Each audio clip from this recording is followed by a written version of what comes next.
In this video, we'll be taking a look at one NBA game happening on June 5th, 2022. Welcome back to Cash Out Sports. Let's dive right into it. Oh, and don't forget to subscribe and to click the bell icon to get notified as soon as these videos get released, so that you have more time to plan out your bets. As we provide these videos on a daily basis, I can guarantee that you'll have all the important information that you'll need on this one NBA game after fully watching this video. One more thing before we start. If you would like to gain access to our best exclusive betting picks to take your sports betting journey to the next level, then check out our Patreon in the link down below, where we offer anywhere from 2 betting picks a day up to 10 betting picks a day and much more. Now let's get started.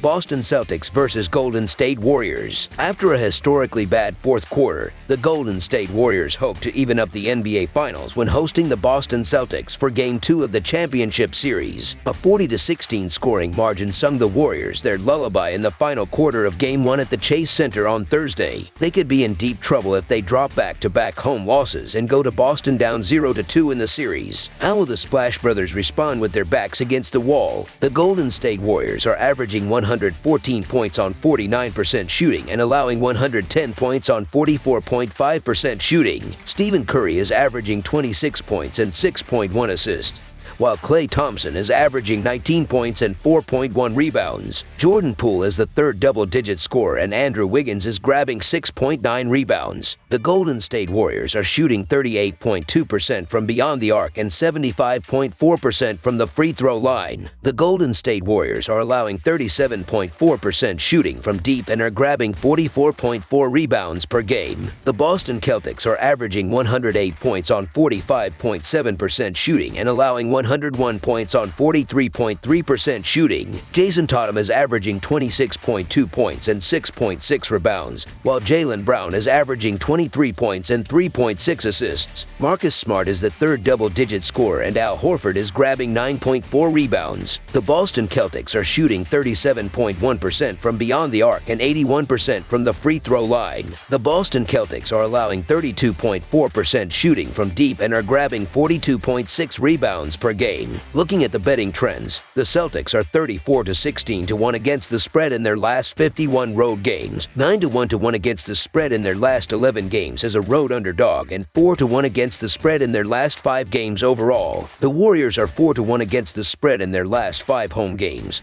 5-2 against the spread in their last 7 games against a team with a winning record, and 5-2 against the spread in their last 7 games overall. Head-to-head, the under is 16-5 in the last 21 meetings overall. The Celtics are 12-3-2 against the spread in the last 17 meetings overall, and the Celtics are 9-1 against the spread in the last 10 meetings in Golden State. When Steph Curry scores 34 points and the Golden State Warriors shoot 42% from three-point range, it should be enough to win the game. But it wasn't in Game 1 of the NBA Finals, as the Boston Celtics won 120-108. The problem was that the Warriors allowed the Celtics to shoot better than 50% from the field and 51% from beyond the arc, and they allowed 40 points in the final quarter of the game. There were other problems in Game 1 for the Warriors that didn't seem to plague them during the Western Conference Finals, such as Kevin Looney and Jordan Poole combining for a total of just 13 points. There were other things about Game 1 that haven't been consistent with either team's performance during the postseason. I'm sure there will be a little regression for Boston from a shooting standpoint,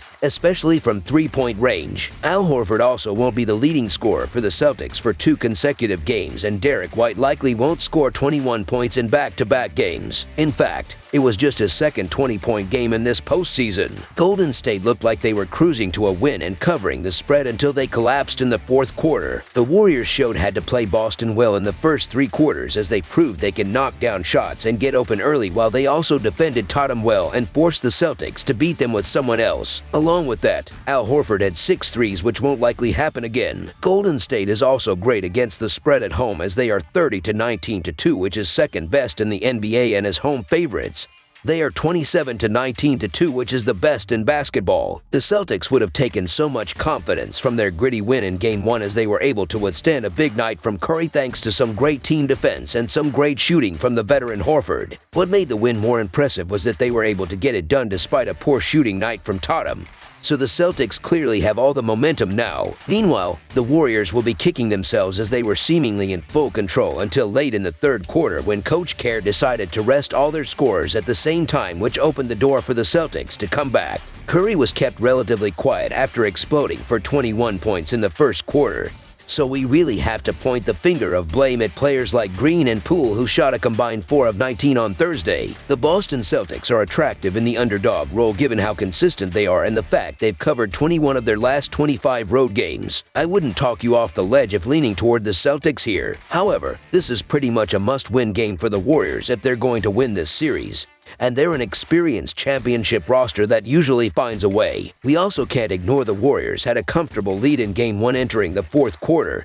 It was just a complete meltdown at all ends. It's not like the Celtics steamrolled the Warriors from the opening tip. The Warriors now have their backs against the wall and will have to play like champions in order to leave California with a split. They also must figure out how to limit the Celtics scoring inside. Boston led 34-26 in points in the paint in Game 1, which was the first loss for the Warriors at home in this year's playoffs. How likely is it that they will lose twice in a row? The Celtics were able to steal home court advantage in Game 1, but the Warriors were the better team for most of that game, and I really don't see them losing 2 home games in a row, especially with what is at stake. There are plenty of betting trends in favor of the Celtics, but I expect to see a bounce-back performance from the Warriors, especially from players like Green and Poole. The line opened where I expected it to, at a bigger number than Game 1 due to the must-win spot Golden State is now in. It's hard to envision the Warriors dropping the first 2 games of the series on their home floor. The Warriors should rebound nicely here and not collapse in the fourth to cover the spread. They should tie up the series 1-1, especially as the number has come back down already. So the Golden State Warriors to win and cover the spread as favorites is our full game side pick. There will be a Jason Tatum awakening on tonight. The Celtics star forward went eerily quiet in scoring only 12 points in the biggest game of the season. But even Tatum's awakening will pale in comparison to the one the Warriors will experience outside of Steph Curry. Their backs are against the wall after a shocking Game 1 collapse, and both Klay Thompson and Jordan Poole will come out dropping dimes from long distance. I'm also expecting them to put the ball on the floor a bit more and attack the basket much more consistently than they did in the opener. Boston plays at a slow pace as they play at a pace of 99, which ranks 24th, but in Game 1 they were forced to play at a faster pace due to Golden State knocking down threes at a high clip. That will likely happen again in Game 2 as I expect Thompson and Poole to have a good showing here and knock down some threes. Tatum also struggled to shoot the ball, and if he knocks down shots that will only help add more points, as in Game 1 he only had 12 points and the game still had 228 points. Over the projected total is our full game total pick. That's all for now, so if you have any other games you would like reviewed, then leave a comment down below with the game you would like analyzed. Subscribe to our channel, leave a like on this video, and we'll get to it as soon as we possibly can. We would also love to hear your opinion on the picks presented to you in this video, whether you agree or disagree with them, so leave a comment down below and do let us know.